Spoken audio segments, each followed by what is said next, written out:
were online and stuff weren't that clear of really how close I was to the water. Well, and there were reports right after that when it had gone into the wire, then those were water, and then it was retracted. There was some confusion, obviously. Right? That's because because somebody said that, I said, we were never in the water. I don't know what you're talking about.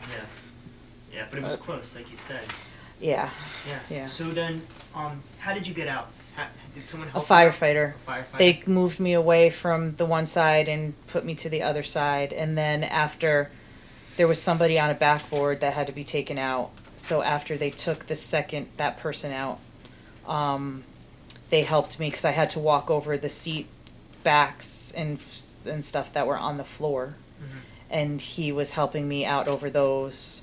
And I had to go out through where the driver would be and go down those tall stairs. Okay, so you didn't have to go through the window. You could just go No, they had me walk up to the very front of the car, go out the door, not on the water side, but on the other side.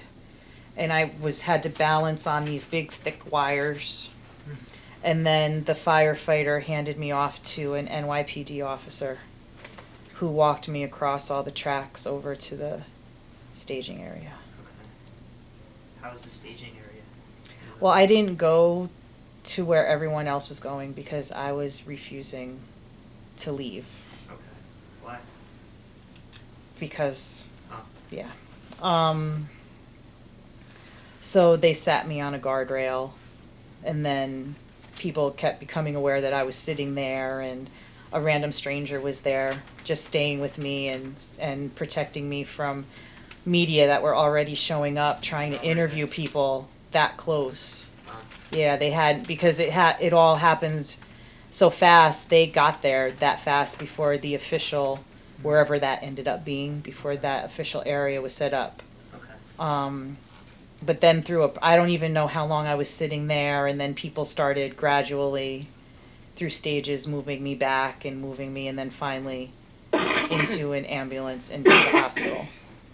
The show, right? Yes. So what was your history with this show? Well, I met Jonathan, my Classic Choral Society group. I'm in Orange County Classic Choral Society. We had once gone to Carnegie Hall, and Jonathan was conductor. He still worked for a different company then. And I sang there, and then a Girl Scout friend of ours said, he travels. He goes every other year. He goes on a tour, an international tour with a big chorus singing. So in 2007, I went to Italy. 2009 was China. And right around 2009 was when he was starting to form his own company. That's the DCINY that you talked. I think you talked to Iris. I did. Yeah. He and her co-founded it.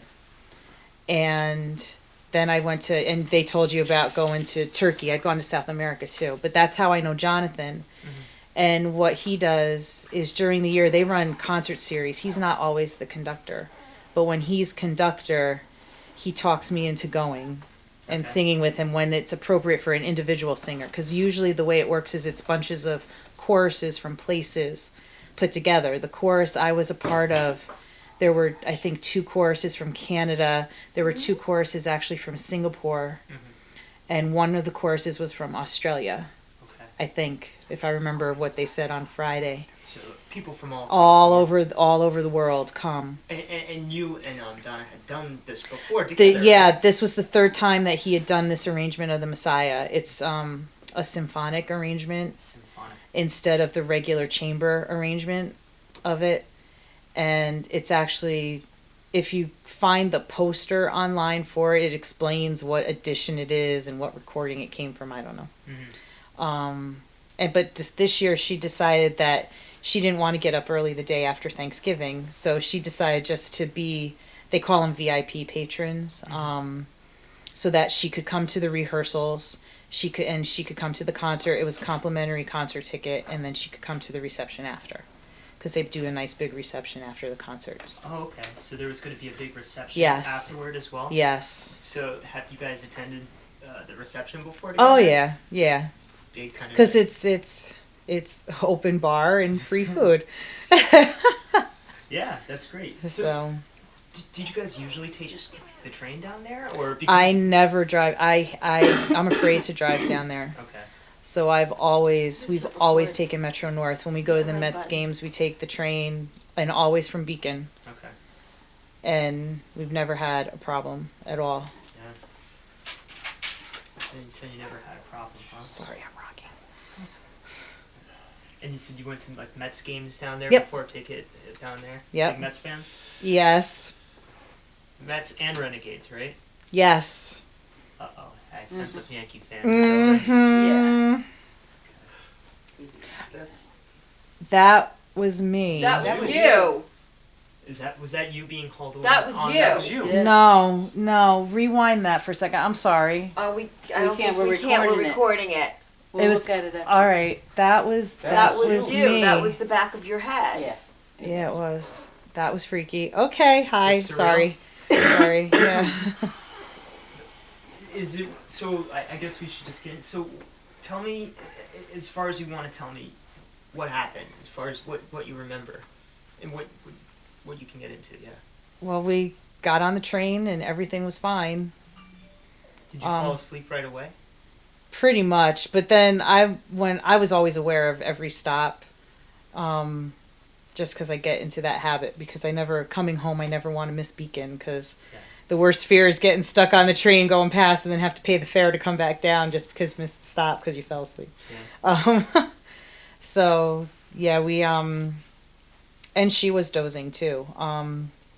So we weren't really paying much attention, especially once we got past Terrytown, because it was express to Grand Central from that point. So that just meant that it didn't stop anymore until East 125th Street, because every train stops at East 125th Street, Harlem. Of course. And did you guys specifically choose one car or the other? Did you just like hop into anyone? No, we always sat in the first car because then when you get off, we're the first on the bathroom line. To be honest. Yeah. So always take the first car. How often would you say you guys went down there via train?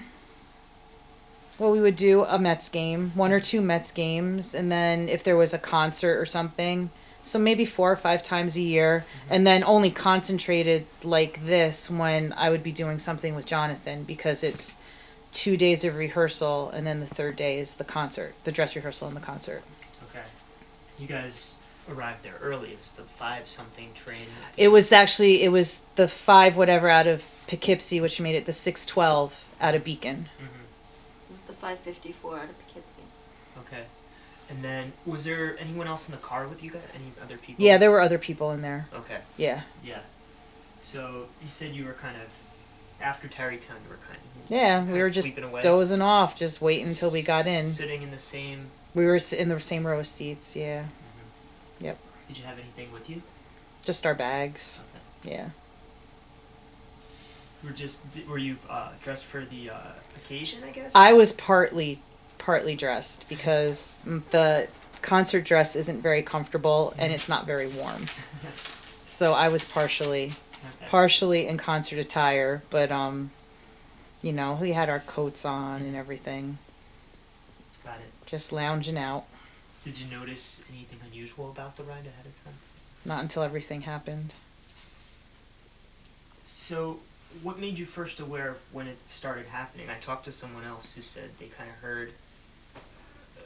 he felt it? He felt the gravity? Yeah, I don't know if I felt or heard first. It was bizarre. It just felt wrong. And it just drew my attention to my surroundings because it felt wrong. How did it feel wrong? It was bumpy and just seemed really, at that point I was aware of going very fast.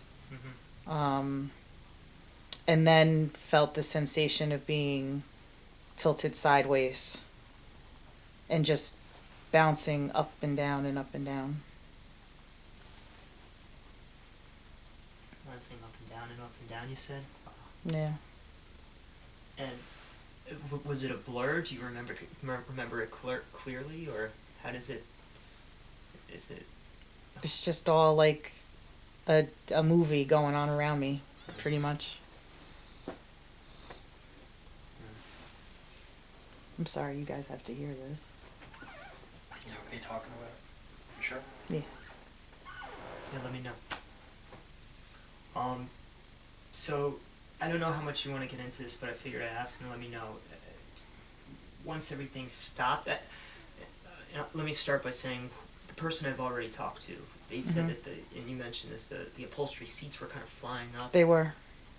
I always thought they would be tied down, but I the thought so chairs too. were. I didn't realize. I knew stuff was flying around, and then when I looked around me, it was like, it seemed like every seat cushion and every seat back, even the seat cushion I was sitting on didn't look like, I don't think it was there anymore. Mm-hmm.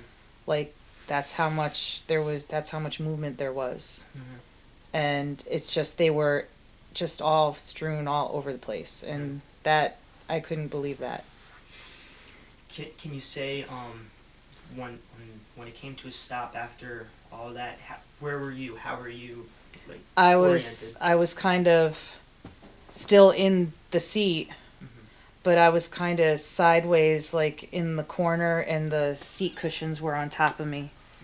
On, like, I kind of may have been even like this, and it was situated that I couldn't get the seat cushion off of me. I think there was more than one on me. I don't remember. But I was stuck in there.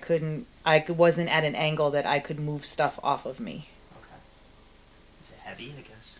No, it was just because everything was all messed up. It was the way things were piled. It wasn't just like I could take it and throw it off. It was just... Yeah. And were the lights on? Was it dark? Do you remember?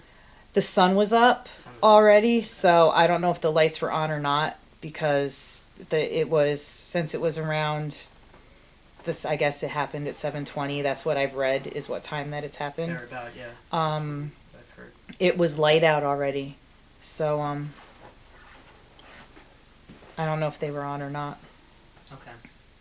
But could you see what was inside? What do you mean, what was inside? In the car? You were still inside? I was still in the car. I was in the car, yeah.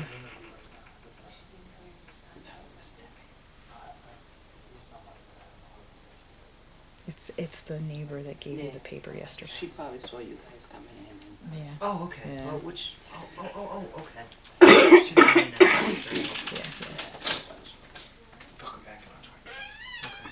So you said you could see what was inside though. And what did it look like inside? Well, there was somebody on the floor, covered in seats. I could see the person in front of me. She was hurt. And then there was another guy sitting over on the side. He could just, whether he pushed the stuff off of himself or what, he was able to move around the car. And then there were people in the very front of the car. And then at that point, I was on the phone with Dot and waiting for the firemen to come, because I knew somebody was asking me, do you want to get out? Do you want to get out? And I was like, no. It's because in my mind, it's like, you're not a trained person. You shouldn't be helping people off of this train. Mm-hmm. Only trained people should be doing that. So I was waiting for the firefighters that know how to do it. Yeah. Okay, yeah, that makes sense. Yeah. Right? They know whether to move people or not to move people. Right. So there were some people moving, some people not, I guess? Some people, when I was looking out the window, they were off the train walking around. Okay. So, okay. And what did you, so you saw out the window people walking around? Yeah. Was your train that you were in, your car upright? Can I? Yeah.